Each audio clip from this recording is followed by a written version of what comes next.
What is going on, you guys? My name is Malachi Luke. Welcome back to another DaVinci Resolve tutorial on my channel. In today's tutorial, we will be learning on how to draw on any of our clips in our timeline, all within DaVinci Resolve 15 itself.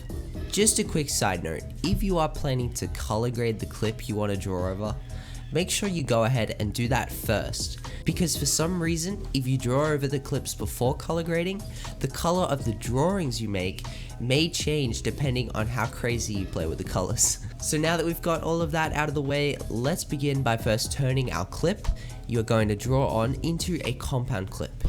You can do this by right clicking on the clip and selecting compound clip. Now let's move the playhead to the start of the compound clip in our edit tab and then move over to the fusion tab built within DaVinci Resolve.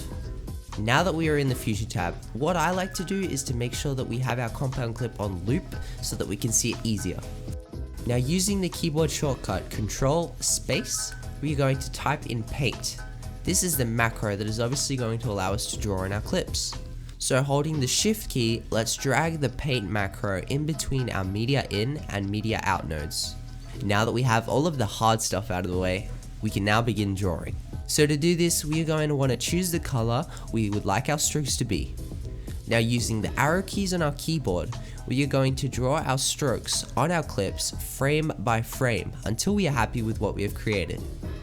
Quick tip, depending on the frame rate you shot the clip, whether it being 24, 60 or 120, it may take longer to draw the strokes for the desired length you want the audience to see the drawings. Getting the strokes accurate frame by frame is key to making it look professional. If you guys have any questions regarding this tutorial or any future tutorials you would like me to make, then please feel free to let me know with a comment down below.